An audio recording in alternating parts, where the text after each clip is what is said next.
संविधान के भाग 3 में फंडामेंटल राइट अर्थात मूल अधिकारों का वर्णन किया गया। मूल अधिकार ये संविधान द्वारा भारत के नागरिकों को प्रदत्त मूल अधिकार है। अनुच्छेद 12 में राज्य की परिभाषा दी गई है। राज्य के अंतर्गत क्या क्या आते हैं, किसको राज्य कहते हैं, तो उसमें जो परिभाषित है तो भारत सरकार, राज्य जो उसके छोटे छोटे राज्य हैं वो, विधानमंडल, ये सब राज्य के अंतर्गत प्रोवाइड किए गए हैं। अनुच्छेद 13 में ऐसी व्यवस्था दी गई है कि भारत सरकार अथवा राज्य कोई ऐसा कानून नहीं बनाएगा जो इस संविधान के असंगत हो, जो इस संविधान के विरुद्ध हो, अथवा जो इस संविधान में प्रदत्त मूल अधिकारों का हनन करता हो अथवा उसको न्यून करता हो, कम करता हो। तो ऐसा कोई कानून भारत सरकार अथवा राज्य सरकार ऐसा कोई कानून नहीं बनाएगी। यदि बनाती है तो जहां तक उस अनुच्छेद यानी 13 अनुच्छेद 13 के सब क्लास 2 के अंतर्गत असंगत है तो वह उस मात्रा तक वो शून्य मानी जाएगी।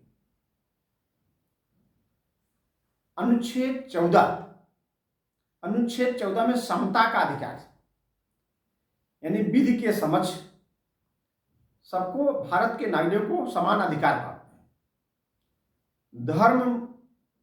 धर्म के आधार पे, जात के आधार पे, वर्ण के आधार पे, लिंग के आधार पे किसी के साथ कोई भेदभाव नहीं किया जाएगा। ये समता अनुच्छेद 14 है। अनुच्छेद 14 में सब माने सरकारी नौकरियों में सब जगह जो विधि द्वारा प्रदत्त है, संविधान द्वारा प्रदत्त है, ये समता का अधिकार है। अनुच्छेद 15 में धर्म, वंश, जाति, लिंग के आधार पर किसी के साथ कोई भेदभाव नहीं किया जाएगा। यह संविधान द्वारा प्रदत्त अनुच्छेद 15 प्रोवाइड करती है। जैसे सरकारी नौकरियों में सबको समान अधिकार, और धर्म, वंश, जात के आधार पर कोई भेदभाव किसी के साथ नहीं किया जाएगा। और सेक्शन अनुच्छेद 16 में लोक नियोजन, अनुच्छेद 17 में अस्पृश्यता का अंत है और अनुच्छेद 18 में उपाधियों का अंत है। तो हम आते हैं विधि के समक्ष समता।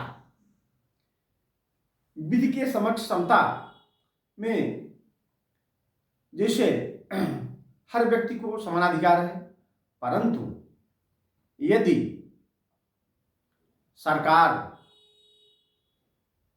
स्त्रियों के लिए या बालकों के लिए अथवा कमजोर वर्गों के लिए, अनुसूचित जातियों के लिए कोई कानून बनाती है तो इससे यह अनुच्छेद 13 द्वारा यह न्यून नहीं की जाएगी, क्योंकि अनुच्छेद 368 में संसद को संशोधन का अधिकार प्राप्त है। वो संशोधन करके किसी अनुच्छेद में घटा बढ़ा कर सकती है, परंतु मूल अधिकार को खत्म नहीं कर सकती।